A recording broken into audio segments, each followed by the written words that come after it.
The Soviet Union was a gigantic place, territorially speaking, and some of its atrocities occurred in remote areas of Central Asia, away from the prying eyes of most of the world.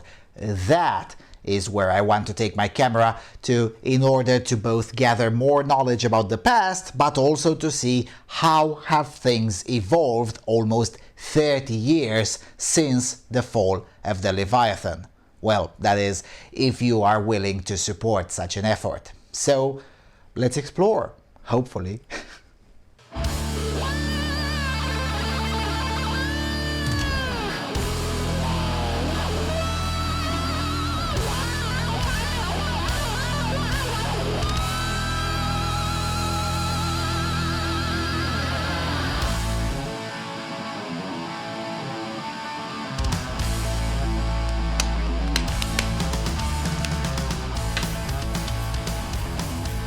Hello everyone and welcome to the Freedom Alternative. Alright, so this is one of those yearly videos in which I present you the project and hopefully I convince you to support it financially for the glory of knowledge, wisdom and exclusive footage. It's been working so far. We didn't do such a project in 2019, but we did similar projects in 2016 in Ukraine, 2017 in Georgia and Armenia with Hungary as a bonus, and in 2018 with Jordan and Israel. So based on that track record, I submit to you that I tend to do what I say rather than ask for shekels and then run away without delivering. So with that in mind, let's jump into the itinerary. Since this will be funded by the donors, it is only fair to be more transparent with the itinerary and with some of the costs. Which is why in the description box I left an article on our website with even more details, including financial details. So, the countries intended to be covered will be Kazakhstan, Uzbekistan and Kyrgyzstan. All three former Soviet republics, currently as different as they can possibly be from each other, both economically and geopolitically. If I were to have it my way, I would have included Tajikistan in this tour as well, but logistics make it impossible because border crossings between these countries is quite difficult and subjected to whimsical changes. As such, we'll stick to these three. In terms of what I want to bring to you from these countries, I'll present a minimal list. That is to say, places that I will for sure go to if the tour will be funded, with a view to add more depending on how the fundraiser will go. So, in Kazakhstan, we'll go to three cities. The capital city Nur-Sultan, known as Astana until earlier this year, Karaganda and Almaty.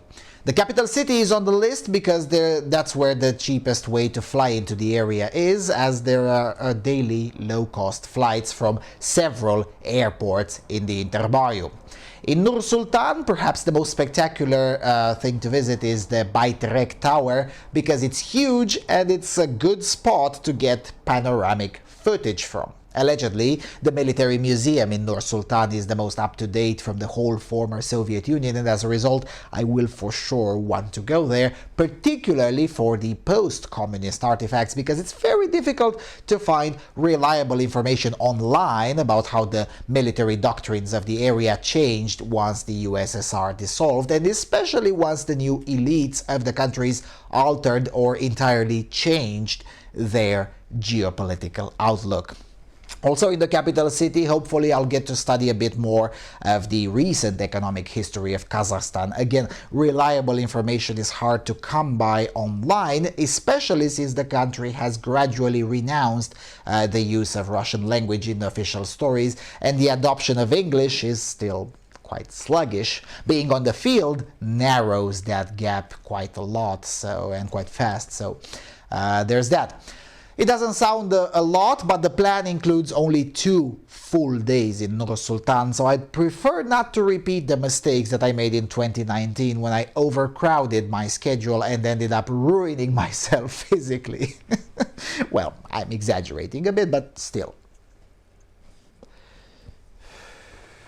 After Nur Sultan comes the most important part of the Kazakhstan portion of the planned tour for me, namely Karaganda, a place for which I planned 3 days, 2 of which I will likely spend at the Gulag Museum of Political Repression Victims' Memory of the Dolinka settlement. In short, a Soviet Gulag.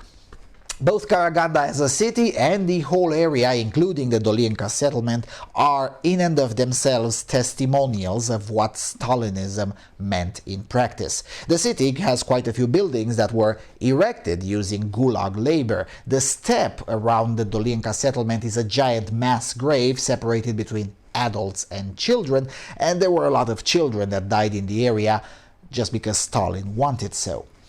In addition to footage, I also want to buy books, most of them only available in Kazakh and Russian, and then read them and then use them to make a very thorough documentary for you, just like I did with the story of communism in Albania. These stories must be told to a wider audience, and since no one's doing it, I might as well doing it myself rather than complain that something's not being done. Of course, I will only do it should you choose to support this effort. Such knowledge, sadly, cannot be acquired for free. After 3 days studying the depressing, relatively recent history of Kazakhstan, then the plan is to go further south to Almaty, a town that serves 2 important functions in this tour.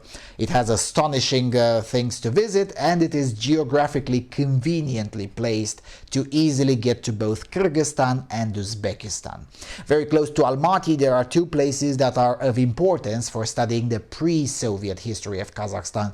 One is the modern construction called the City of Nomads, which was built for the shooting of the 2004 movie The Nomad, but built right from the get-go as a museum, as all the decorations were designed with the help of historians, and then after the movie work was done, was further improved to make it a successful museum. It's not only a case of successfully capitalizing on a temporary movie contract, but also a case of using art to force the issue of pre-Soviet history back into modern consciousness. A lot more important, though, for me, for the Almaty stop, is the Tamgali Tas, which is a system of hundreds of petroglyphs engraved on cliffs from a period when this area was Buddhist.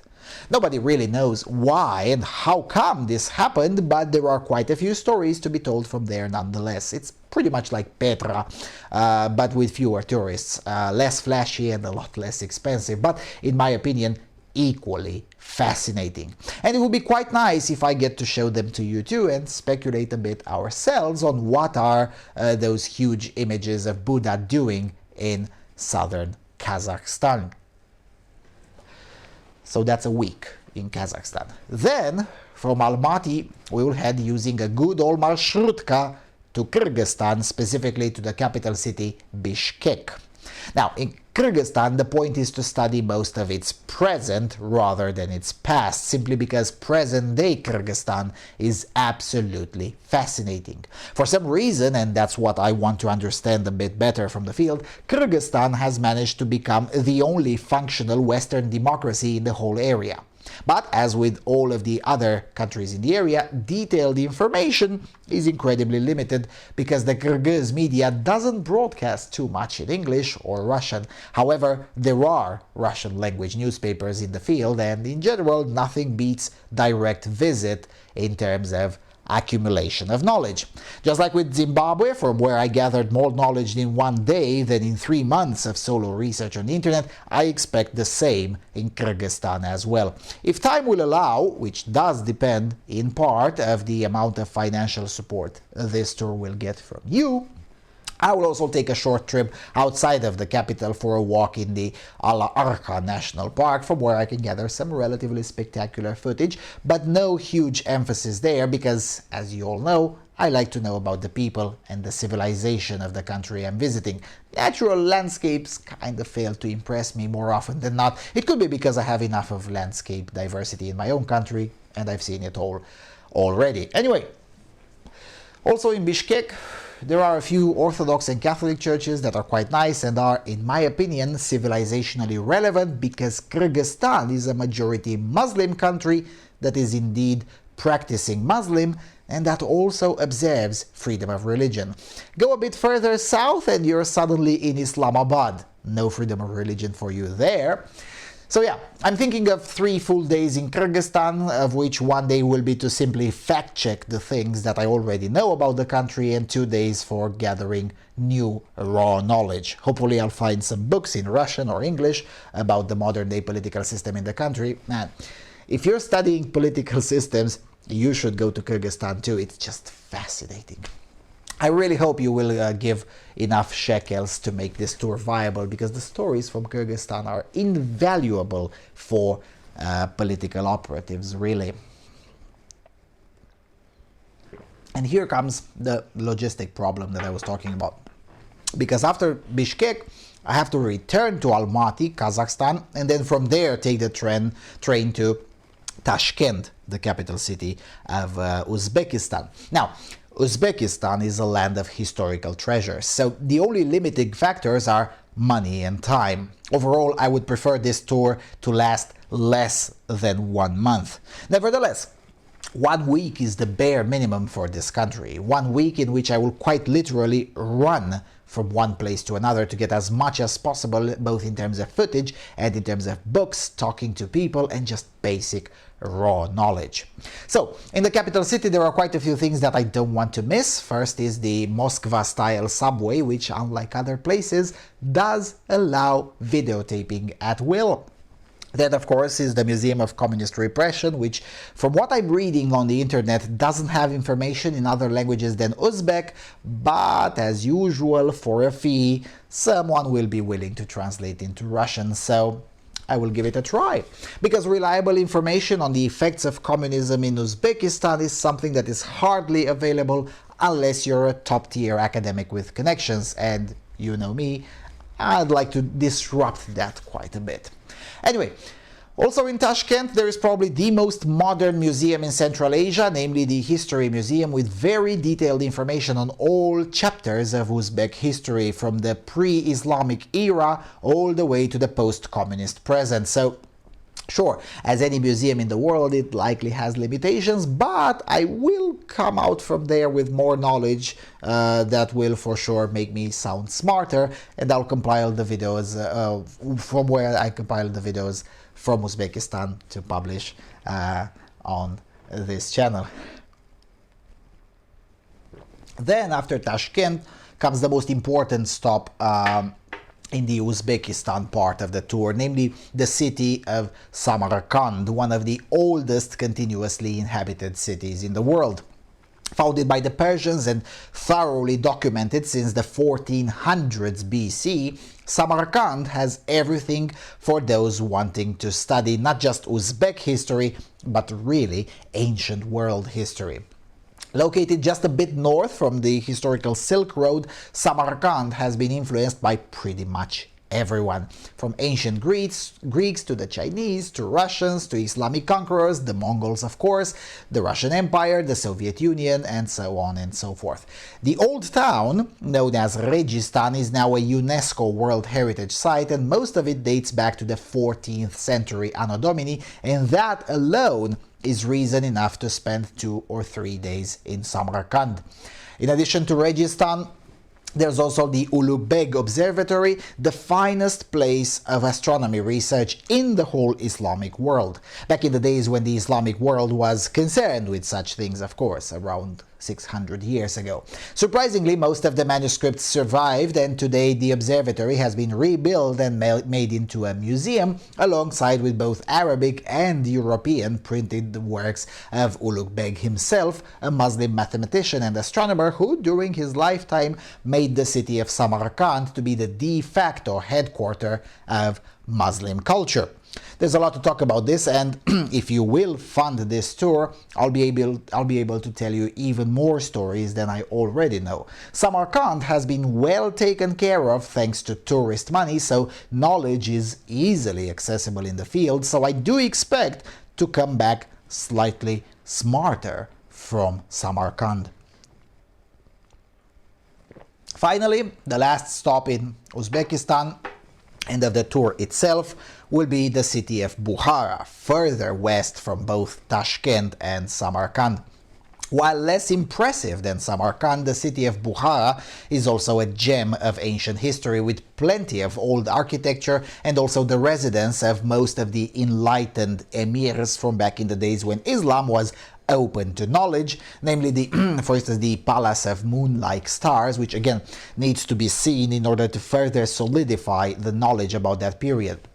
Especially considering that in the current year, a lot of counterfactual narratives about that period are filling the public space, with Islamist propagandists exaggerating or outright making up stories about the period, whilst the skeptics simply lacking the knowledge to thoroughly refute.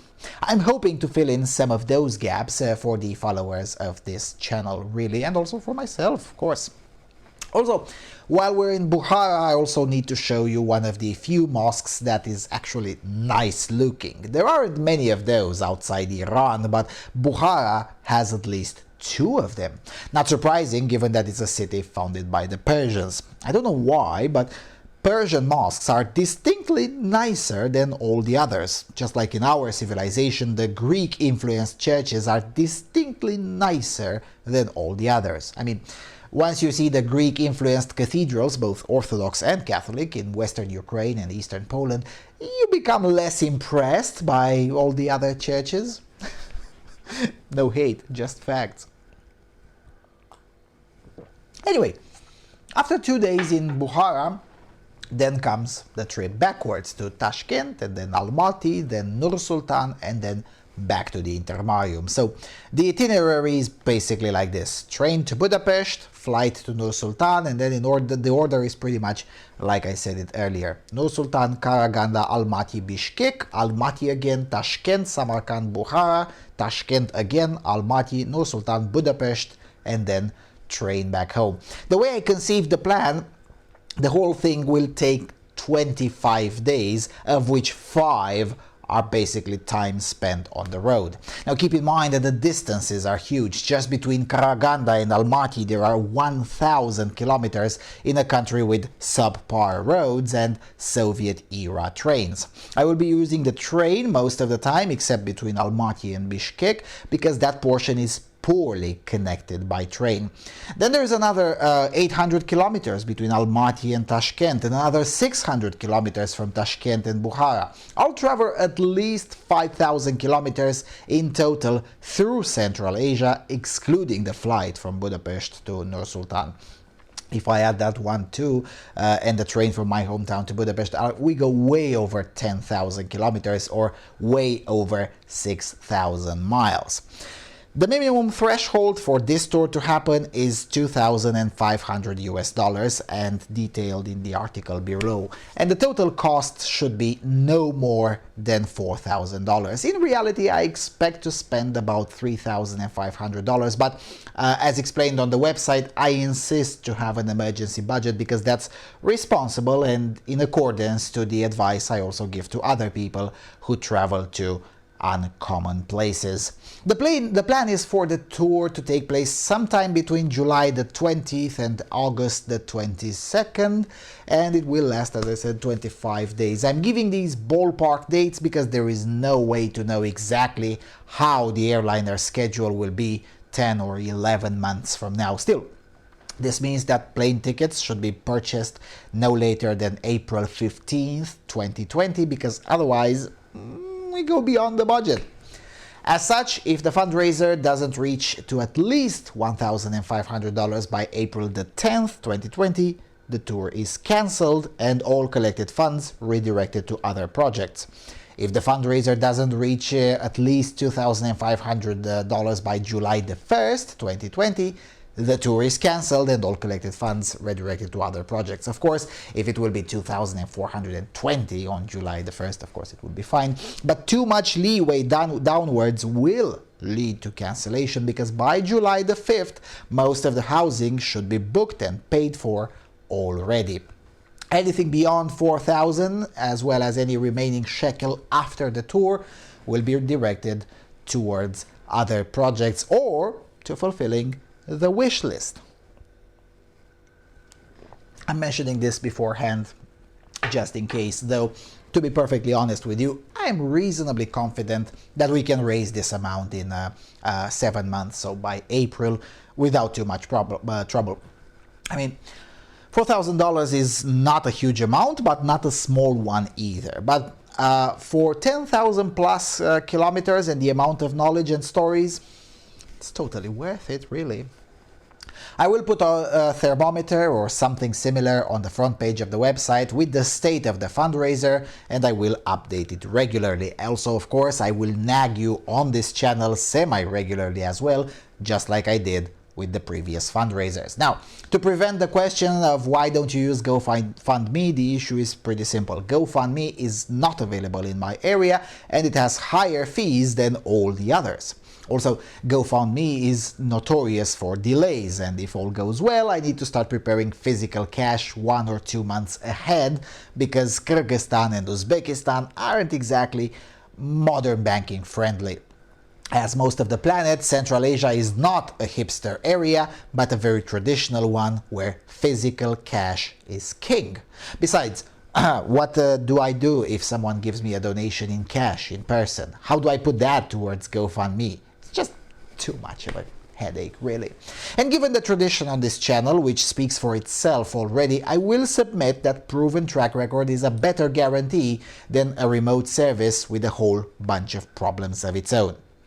So, if I convinced you, head over to the donate page on freedomalternative.com/donate and do pitch in a bit. Every dollar counts, really. I mean, if every subscriber of this channel were to donate $1 to this tour, the whole thing would be funded twice at its maximal estimations. In fact, if every subscriber were to donate $1, there would be enough money to guarantee both this tour and our presence at the next year's 3Cs Initiative Summit, which will be the other crowd-funded project for 2020, by the way, but that's a story for another day. So yeah, head over to freedomalternative.com/donate and do throw a few shekels. Let's explore, essentially. And with all of that being said, thank you all for watching. Thank you for your continuous and generous support so far. Don't forget to subscribe, like this video, visit our website, and I will see you all soon on the Freedom Alternative.